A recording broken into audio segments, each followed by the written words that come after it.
Okay lang yan. Wag ka nang umiyak. Ayun mga katapang. may nang nilalang o umiyak. Umiyak.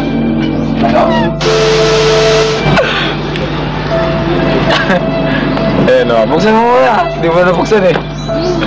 Ayan, dati pa lang sinabi ko na pag nagkapera ako bilang siya ng cellphone para lahat kaming magtropa may kanya-kanyang cellphone na.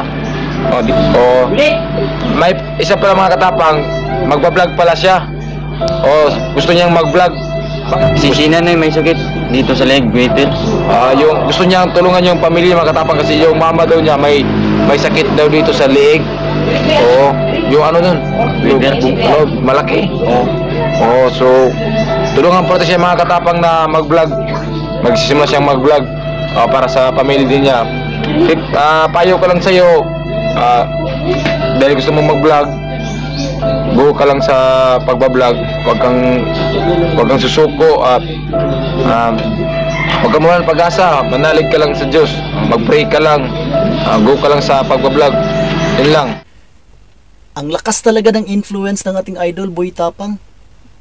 Grabe yung suporta ng mga followers at subscribers niya. Kasi ito nga yung tulungan niya ngayon na si Mr. Chules TV. Isa itong example kung gaano ka lakas ang influence ni Idol Boy Tapang na YouTuber sa Pilipinas ngayon.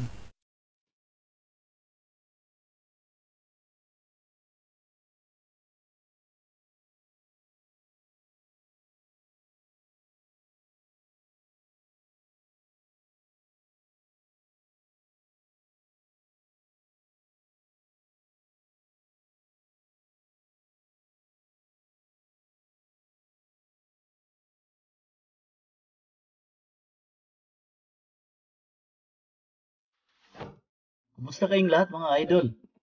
I hope okay lang kayong lahat.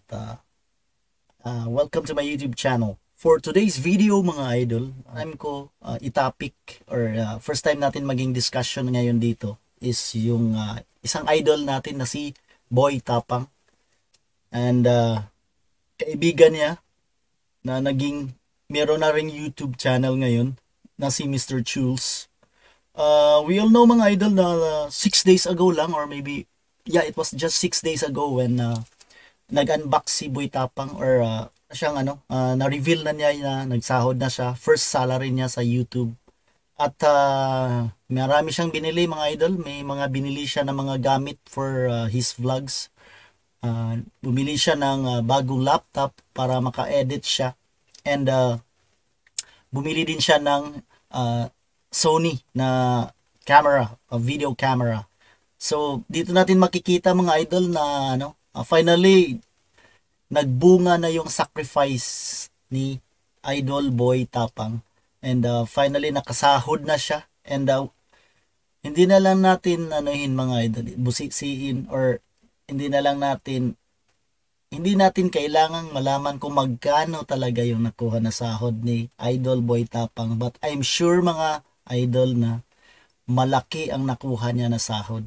Kasi biro mo yung makikita naman natin mga idol sa halaga pa lang ng nabili niya na bagong gamit sa unboxing niya na vlog accessories, yung laptop niya at saka yung sa video camera niya na nabili mga idol. Nagkakahalaga na yun ng 100,000 plus mga idol. Diba? So makikita din natin na sinabi niya doon sa vlog niya, yung sa video na yun, na binigay na niya sa nanay niya yung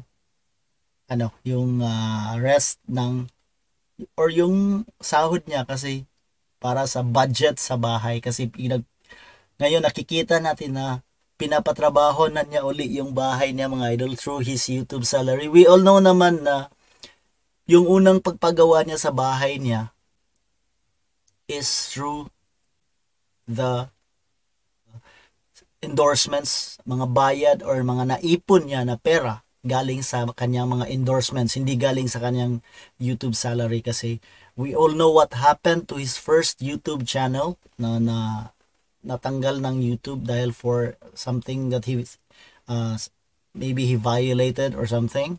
maybe guidelines he violated. So natanggal yung YouTube channel niya. And ngayon dito sa bagong channel niya, nakikita na natin yung growth kita natin talaga yung growth ng channel niya. Ngayon, currently mga idol, he already surpassed the 900,000 mark. Ano na siya ngayon? Nasa mga 905,000 as of the moment na ginawa ko tong video na to. Ang bilis mga idol, ano? Yesterday lang, nasa 900,000, 902,000 lang. Ngayon, nasa 905,000 na. Ang lakas talaga ng ang lakas talaga ng hatak ng ating idol na si Boy Tapang. And speaking of lakas ng hatak mga idol, hindi talaga mawawala sa isip ko ang nangyari nitong kaibigan niya, no? If you already saw that video mga idol, yung kaibigan niya, isa sa mga kaibigan niya na binigyan niya ng cellphone, yung binilhan niya ng cellphone. Diba may vlog siya or may video siya, recently lang din, may binigyan siya ng cellphone na kaibigan niya na walang cellphone sa lahat ng mga kaibigan niya, walang cellphone, kaya binilhan niya na ng cellphone kasi gusto ring mag-vlog. And would you believe mga idol na in just 2 videos, si Mr. Chules TV, aka Ka-Alien, na-monetize ka agad mga idol, ano? In just 2 videos. For his first video alone mga idol, 400,000 views na ngayon currently yung first video ni Mr. Chules TV. Tignan nyo sa taas mga idol yung screenshot ng channel ni Idol Mr. Chules TV. He has only 3 videos from idol. The first one was 1 week ago, and now 400,000 lang naman ang views mga idol, ano? For me mga idol, namangha ako sa suporta natanggap ni Mr. Chules TV. And dito natin nakikita yung isa sa pinaka, para sa akin mga idol, I made a video on my other YouTube channel that yung sa isang video ko that I made a video about isang idol natin na si Japper Sniper, that he is one of the most influential YouTubers sa Pilipinas because of what he did for Bocana and sa mga vloggers doon. And now mga idol, itong ginawa or nagawa ng ating idol na si Boy Tapang, fellow Cebuano, sa kanyang kaibigan na si Mr. Chules TV aka Ka-Alien. Nakikita ko na rin mga idol yung influence ni Idol Boy Tapang. Meron din siyang strong following because yung nangyari kay Joe Marie ng Muscle, diba? We all know Sika Fitness mga idol, ano? Sa mga nakasubaybay din sa pag-angat ni Ka Fitness or Joe Marie ng Muscle.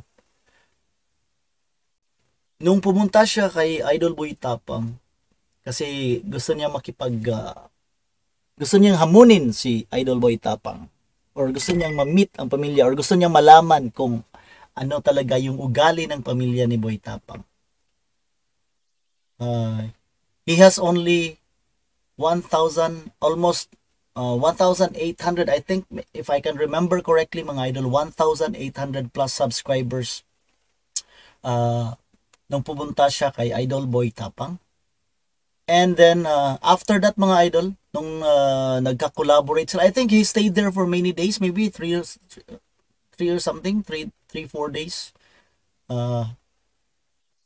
After niya ma-meet or saka nakagawa sila ng video ni Idol Boy Tapang mga idol, doon humatak at bumulusok yung subscribers ni Idol Joe Marie ng Muscle because of Boy Tapang. So malaki ang nakikita ko at na-analyze ko mga idol na dito nakikita ko yung influence ni Idol Boy Tapang sa kanyang mga followers. Kasi nakita naman natin mga idol kung gaano lumakas at gaano kadami yung nadagdag na mga subscribers ni Idol Joe Marino Muscle aka Ka Fitness. Ngayon, dito na naman sa kay Mr. Chules TV. Mga idol, would you believe, three videos lang ang nagawa niya. Ngayon, he already has 78.5k subscribers as of the moment na ginawa ko tong video, mga idol. Maybe after ko ma-upload tong video na to, more than na yung mga subscribers ni Mr. Chules TV. So, tignan nyo na lang sa taas, mga idol, yung flash ng screenshot ng YouTube channel ni Mr. Chules TV. aka Ka-Alien. So, mga idol, nakakamangha kung gaano ka lakas talaga yung influence din ni Idol Boy Tapang natin. And ngayon mga idol, talagang dito dito ko nakikita yung ganda ng kinabukasan ni Mr. Chules TV. And we all know naman na gusto niya makatulong din sa pamilya niya and I am sure that dahil na-inspire din siya sa status na narating ngayon ni Idol Boy Tapang. So, he's already nearing, maybe next month mga idol, magiging silver play button holder na rin ito si Mr. Chules TV. So, congratulations in advance, Mr. Chules TV, aka Ka-Alien, sa natamo mo ngayon dahil kay Idol Boy Tapang. So, ito na lang mga idol yung reaction ko ngayon at saka yung topic natin ngayon. Tignan nyo na lang mga idol yung mga yung channel ni Mr. Chules TV at saka kay Joe Marino Muscle para makita nyo kung gaano kung yung pinag-usapan natin about sa kanilang pag-angat, makikita nyo sa mga hindi pa nakakita.